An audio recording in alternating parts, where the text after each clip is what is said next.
हमारे पाप कर्म जिस प्रकार से हावी है ना, तो उनको मिटाने की जो मैं बात कर रहा था, कोई भी पिता अपने पुत्र को कोई ऐसा रास्ता तो नहीं बताएगा जिस रास्ते से दुख की घटनाएं हों, धक्के हों, पश्चाताप हों। ऐसी बात बताएगा क्या? इस तरीके से तुम बाबा के घर आओ, ऐसा तो कोई नहीं बताएगा। हम्म? वो तो क्या बताएगा? सेफ रास्ता बताएगा, आसान रास्ता बताएगा, आगे ना। लेकिन हम सभी की स्थिति क्या है?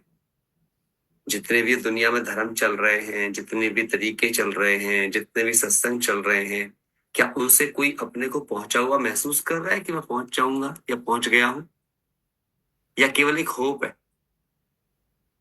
ना? गहराई से चिंतन करो, ये बहुत चिंतन करने का सब्जेक्ट है, तो आपको अपने आप रियलाइज हो जाएगा। अच्छा, अब एक बात और है, घर मेरा है, रास्ता आप कैसे बता सकते जबकि आप आए ही नहीं हो मेरे घर?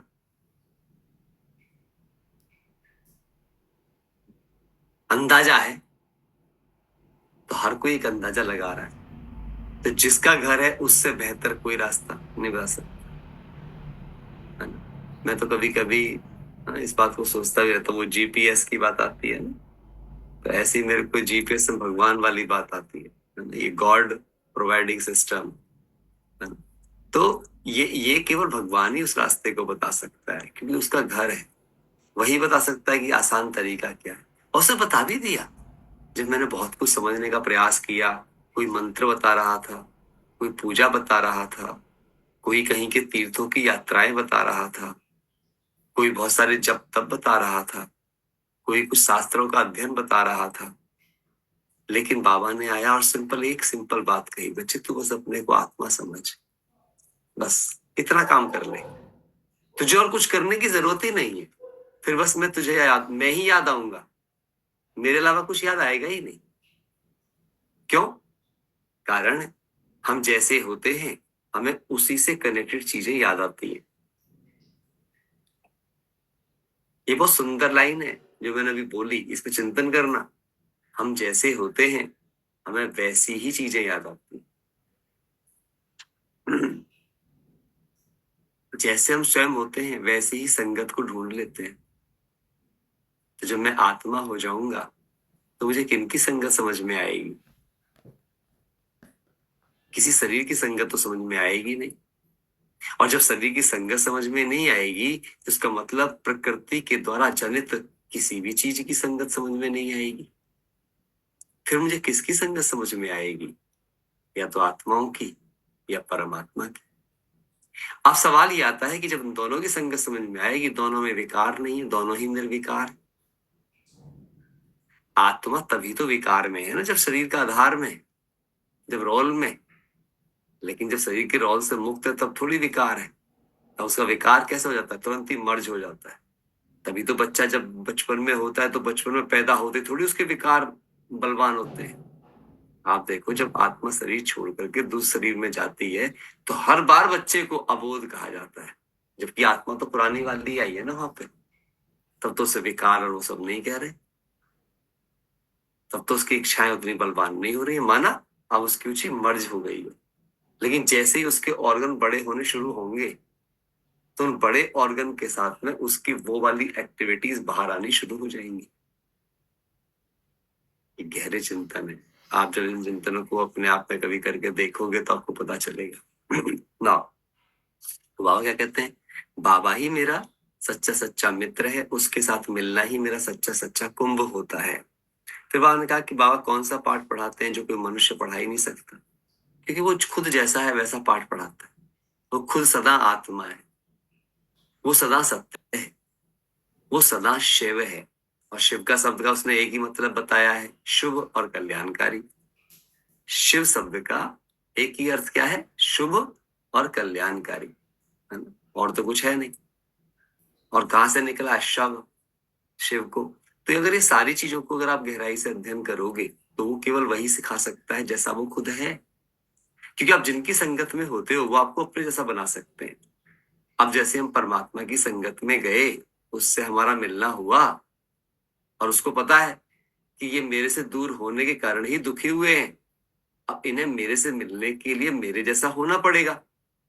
तो जब मेरे जैसा होना पड़ेगा तो क्या होना पड़ेगा? सदा सत्य होना पड़ेगा। और सत्य क्या है?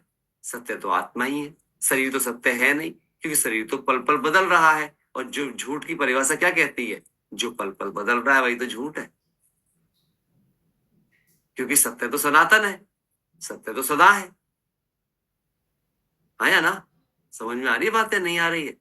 क्योंकि शरीर तो बचपन में कुछ और था, टीनेज में कुछ और हुआ, यूथ में कुछ और हुआ, बुढ़ापे तक कुछ और हो जाएगा। तो ये सत्य कहाँ है? लेकिन आत्मा तो बचपन में भी आत्मा ही थी, फिर भी आत्मा, हर समय आत्मा ही है। मैं तो सदा मैं ही हूँ। स्मृतियां बदल रही हैं मुझ में तो केवल, लेकिन यहाँ तो स्वरूप ही बदल रहा है। वहां केवल स्मृतियां बदल रही हैं। और वहां की मुझे पास्ट की स्मृतियां भी याद हैं, तो फ्यूचर की तैयारियां भी याद हैं। इन सब बातों को आप सोच के देखो तो परमात्मा जब आते हैं, इसीलिए, क्योंकि आत्मा में देखो क्या चीज है। शरीर में ये ताकत नहीं है कि वो पास्ट को याद रखे या प्रेजेंट को याद रखे या फ्यूचर को याद रखे। वो साथ प्रेजेंट साथ चल सकता है। आप अभी चाह करके भी अपने शरीर को तो बच्चा नहीं बना सकते। बना के दिखाओ। और कोई शरीर को आज की डेट में 80 साल, अगर नहीं 80 साल का तो साल का बूढ़ा नहीं बना सकते। बना के दिखाओ। लेकिन मन को आप अभी बिल्कुल बच्चा बना सकते हो, जो कि आत्मा की शक्ति है। बिल्कुल अपने संस्कारों को चाहो तो बिल्कुल बच्चा जैसा बना सकते हो, आज के अभी के अभी। इसका मतलब आत्मा की जो शक्तियां हैं वो तीनों काल ट्रेवल कर सकती है, लेकिन शरीर या प्रकृति एक ही काल में ट्रेवल कर सकती है। वो तीनों कालों में ट्रेवल नहीं कर सकती है। ये सब बात हमें समझ में आएगी तो वो परमात्मा हमें आकर के देखते हैं कि यही आदि मध्य अंत की बात को समझ सकता है। यही समझ सकता है, क्योंकि इसके पास स्मृतियां हैं। कोई पूछता है ना, जानवरों को भगवान ज्ञान क्यों नहीं सुनाता? क्योंकि वो भी तीनों कालों को समेट के नहीं रख सकते। उनमें सेंसेस होते हैं, बुद्धि नहीं होती है, स्मृतियां उतनी उनकी प्रगाढ़ नहीं होती है। इन सब बातों को जब आप समझेंगे, इसलिए भगवान आकर किसको समझाता है? मनुष्य को। भगवान को समझाना क्या है? आदि मध्य अंत का ज्ञान। तो किसको समझा पाएगा आदि मध्य अंत का ज्ञान? जो खुद अपने आदि मध्य अंत को क्या करता है? स्मृति स्वरूप रख सकता है। तो समझाने का फायदा है। तो बाबा आते हैं, अब वो खुद आत्मा होते हैं, तो अपनी संगत लगा लगा के हमें भी आत्मा ही बना देते हैं। क्योंकि वो जानते हैं आत्मा रूप में हम निर्विकार हैं, देह रूप में, रौल के रूप में हम विकारी हैं। और भगवान क्योंकि मुझे क्या बनाने आया है? निर्विकारी। इसीलिए उसने वरदान रूप में भी क्या कहा? सदा निराकारी। निराकारी बन जा, तो तू निरहंकारी सहज बन जाएगा, फिर तू निर्विकारी बन जाएगा। इसलिए वरदान क्या दिया? सदा निराकारी, निरहंकारी, निर्विकारी। बिना निराकारी के तू निरहंकारी नहीं हो सकता, क्योंकि जब तक तेरे पास में आकार है तब तक उस आकार का अहंकार है। जब तू निराकार है तो तू निरहंकार है, और जो निरहंकार है वही तो निर्विकार है, क्योंकि सबसे बड़ा विकार ही अहंकार है। बाबा ने क्या कहा है? देह अभिमान ही सारे विकारों का मूल है। तो जब अहंकार, देह अहंकार खत्म हो गया, देहभान, देह अभिमान, देहभान दोनों मिलाकर के देह अहंकार है। जब दोनों मिट गए, तेरे अंदर निर्विकारिता आ गई। कितनी सिंपल सिंपल बात है ना? लेकिन इस सिंपल सिंपल बातों को समझने में ही जिंदगी बीत जाती। तो बाबा हमें इन्हीं बातों को समझा रहे हैं। अब देखो, समझने की बातें ऐसी होती है, मैं आपको क्या बताऊं। एक कहानी पढ़ रहा था कहीं पर, बड़ी पौराणिक कथा है। शायद उसमें लिखा था मिथिला के महाराज हुए कोई नेमी करके। अब मुझे नहीं पता कि हुए कि नहीं हुए, बट वो कहानी है। तो जब काफी बुजुर्ग हो गए हो, जीवन में कभी शास्त्र नहीं पढ़े उन्होंने, जीवन में कोई पूजा पाठ में उनका कोई रुचि नहीं थी। और बताते हैं कि एक बार उनको बहुत तेज ज्वर आया। अपने बुजुर्ग से बहुत तेज बुखार आ गया उनको। तो बुखार आया तो ज्यादा शरीर तप रहा था, तो उनकी जो रानियां थी वो उनको चंदन का लेप वगैरह करके, पट्टियां रखना, चंदन का लेप करना, ये सब चल रहा था प्रक्रिया। तो उसमें क्या हो रहा था कि उनके सर में दर्द भी हो रहा था। तो जो चूड़ियां थी रानियों की, वो चूड़ियों की आवाज परेशान कर रही थी, टन टन टन टन उनके दिमाग को। तो उनका उतारो इन चूड़ियों को, ये मेरे दिमाग को बहुत परेशान कर रही है, इनकी आवाज डिस्टर्ब कर रही है। तो अब रानियों ने, क्योंकि अपना सुहाग की निशानी मानी जाती है भारतवर्ष में चूड़ियां, तो उन्होंने क्या किया, बाकी सब उतार दी और एक एक चूड़ी केवल पहने रखी। बाकी जो 10 थी या जो भी थी बाकी उतार दी, एक एक पहन रखी। और अब वो फिर वही काम करने लगी लेटे, तो एकदम से आवाज तो बंद हो गई। अब क्योंकि एक छोटी थोड़ी आवाज आएगी। बस वो तो हुआ, लेकिन नेमी को रियलाइज हुआ। क्या रियलाइज हुआ? ओहो, जब 10 थी तो आवाज थी, एक है तो आवाज नहीं। जब ज्यादा लोगों के हम रहते हैं तो आवाज है जिंदगी में, एक के हो जाएंगे तो आवाज खत्म हो जाएगी। बस वहां से ही वो उठे और संन्यास ले लिया। इतनी सी बात से एक के हो जाएंगे तो सारी आवाजें खत्म हो जाएंगी। मेरा तो एक, दूसरा न कोई। अम्मा, क्या हमारे अंदर ऐसी घटना कब होगी? वहां तो उसका बुखार आया था, ज्वर में तप रहा था, लेकिन घटना किसकी हो गई? परमात्मा के साथ कुंभ की घटना हो गई। यहाँ तो हम अभी भी अपने मोहों में, अपनी चीजों में सब कुछ जान के हमें लगता है कि हमने आत्मा को जान लिया है। एक भी ब्राह्मण ने आत्मा को समझा नहीं। जिन्होंने समझ लिया वो तो पूरे हो गए। समझ पंडिताई नहीं है, समझ माना करना।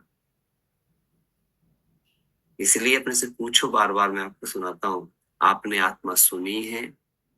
आपने आत्मा जानी है? आपने आत्मा समझी है? आपने आत्मा निश्चय की है, या आप आत्मा बने हो? और जब यहाँ पे बनने की बात की जाए तो शब्दों में मत पढ़ना कि आत्मा तो बनती ही नहीं है। कुछ तो ऐसे होते हैं जो शब्दों में पड़ जाते हैं, आत्मा तो अविनाशी है, फलाना। बनने और बिगड़ने के कई मतलब है। यानी कि वो स्मृति एकदम नेचुरल हो गई है। जब मुझे अपनी स्मृतियां नेचुरली नहीं है तो मैं बिगड़ी हुई, जब नेचुरल हो जाएंगी तो ही मैं बनी हुई। और तेई अभिमानी अवस्था के लिए बाबा कहते, जिसकी पक्की हो गई वही नाटक के अंदर अपने रोल को जस्टिफाई कर पाएगा। सही से नहीं? ठीक है, समझ आई बातें? तो चलिए